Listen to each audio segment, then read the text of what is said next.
मी सिकंदर शिवाजी कांबळे. माझं काम आहे ते म्हणजे एस के छाटणी ग्रुप.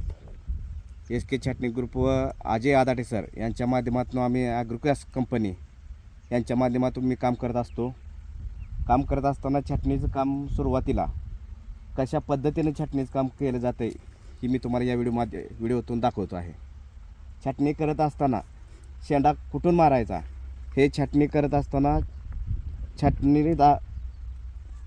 करत असताना शेंडा किती मारायचा, शेंडा मारत असताना फक्त रिपील टाईप म्हणजे पेनातली जी कांडी असते ती रिपील टाईप शेंडा मारून घ्यायचा. प्रत्येक शेंडा आपण मारलेला हा तुम्ही बघा. शेंडा फक्त नॉर्मल मारून घ्यायचा आहे, कारण नॉर्मल जर नाही मारला आणि पाठीमागून जर शेंडा इथून मारला तर त्या काडीला फक्त तगार येऊन नवीन वॉटरशूट सुटतात, कळीच्या ऐवजी वॉटरशूट सुटतात.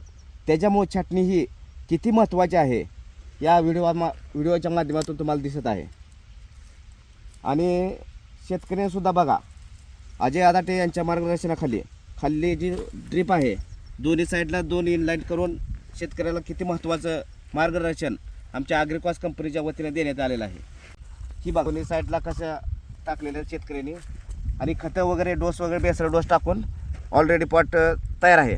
हा जो प्लॉट आहे शेतकऱ्यांनी जे आपला बेड चढवला आहे ते कसा बघा पत्रा लावून व्यवस्थितमध्ये झाडाला बेड करून घेतलेला आहेत.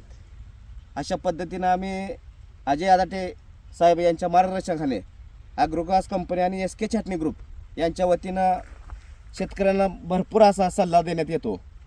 आणि आमचं मार्गदर्शन सगळ्यांनी व्यवस्थितपणे शेतकऱ्यांनी किंवा आमच्या मार्गदर्शन किंवा सानिध्यात राहून आमच्यातर्फे काम करावं हीच एवढी अपेक्षा करतो. प्लॉट धरत असताना शेतकऱ्यांनी एक अत्यंत महत्त्वाची काळजी घेतली पाहिजे. ती काळजी म्हणजे काय, सुरुवातीला झाडाची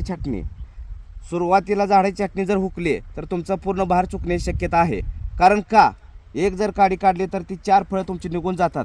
ही शेतकऱ्याला महत्त्वाचं कळलं पाहिजे. ही छाटणी मारत असताना इथून पाठीमागं डोळे असतात, इथं 100% कळी निघल्याशिवाय राहणार नाही. ही मी अशी ॲग्रोकॅस कंपनी आणि एस के छाटणी यांच्या ग्रुपच्या वतीने माहिती तुम्हाला देतोय.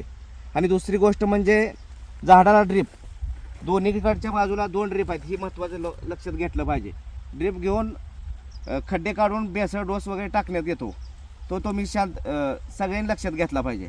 आणि तिसरी गोष्ट आहे ती म्हणजे झाडाला बेड लावून पत्रा लावून माती व्यवस्थित लावून घेणे. ही जर शेतकऱ्यांनी जर स्वतः लक्ष घालून जर काम केलं 100% प्लॉट सक्सेस झाल्याशिवाय राहणार नाही.